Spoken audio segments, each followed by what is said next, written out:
prend soin du corps et puis la nature. C'est très en nous pour y trouver l'imier nous.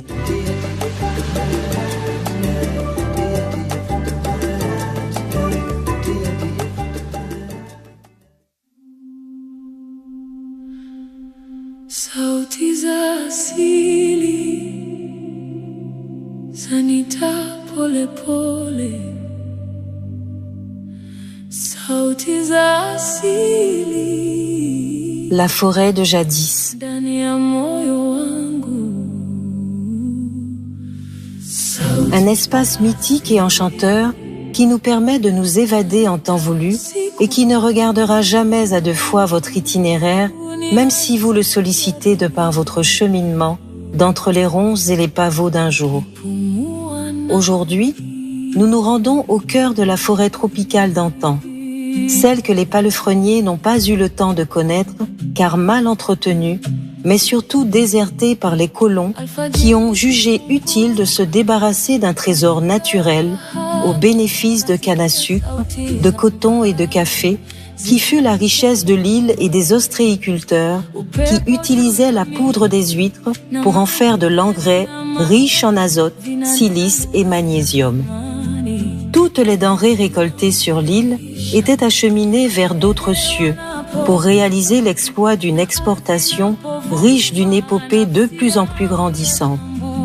Le climat des semences, face à la croissance ou la floraison des plantes, était plus qu'approprié et les affaires florissaient de jour en jour. Voilà pourquoi il est utile de relater que ce fameux commerce triangulaire a eu du bon uniquement pour le colonisateur. Après l'extermination des Arawaks, ils n'ont eu que leurs yeux pour pleurer, car les récoltes devaient se faire, mais sans main-d'œuvre, quelle solution pouvaient-ils apporter pour faire fructifier leurs champs? C'est à partir de cela que le stratagème a été mis en place, la traite des Noirs. Pour resituer le contexte, les institutions de l'époque arboraient un seul mot d'ordre: prévenir tout acte de banditisme et exterminer tout individu mettant en péril la plantation. Ce sont les Indiens Arawaks qui ont fait les frais de toute cette mascarade de marchandises volées et qui n'ont pu en récolter le moindre sou.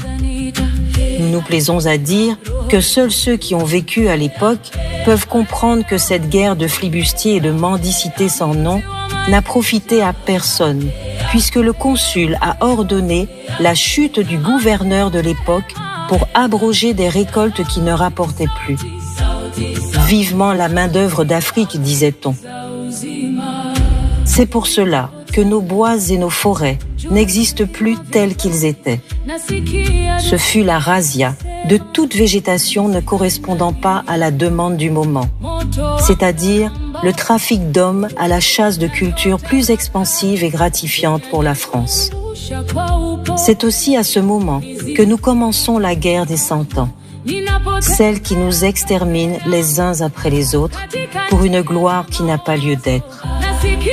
Vérifions tous que nous sommes obligés de remettre au goût du jour l'allégeance qu'a fait le roi auprès du consul qui perdait pied et qui a demandé d'abolir l'esclavage en vain.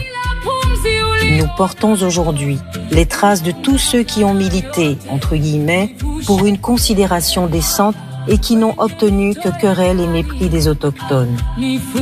Grâce à tous ces marins qui n'ont pas caché leur volonté de s'approprier les îles de la Caraïbe, les champs et les animaux sont restés à la merci d'une culture ne faisant plus sens avec l'évolution de la dynastie en place. C'est bien pour cela que nous sommes incapables de reconnaître qui est quoi et comment nous devons nous comporter devant une richesse végétale encore méconnue à sa source. Les ancêtres auront eu le temps de profiter pleinement de tout l'enseignement et la connaissance de leurs aïeux. Mais pauvres de nous, nous agissons comme des étrangers face à notre propre culture, tellement assermentée par une vie sociale moderne, mais insignifiante face à la valeur réelle de notre patrimoine. Il est maintenant l'occasion de revenir à la source et de protéger ce que nous avons oublié. Il est venu le temps de reprendre contact avec la terre, l'essence même de notre existence, et il est également à l'ordre du jour de revenir avec tout l'attirail qui nous permet de revendiquer notre puissance face à un monde qui se déconnecte de plus en plus de l'authenticité naturelle de l'homme et de sa fusion avec le tout.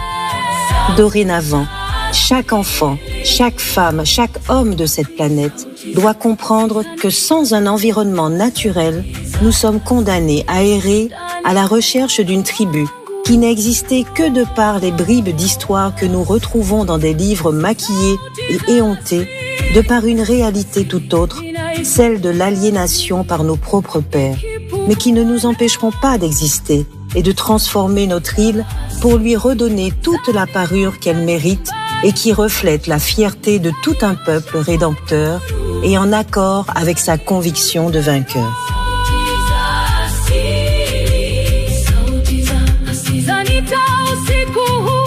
Ninaisikia dunia ikipunga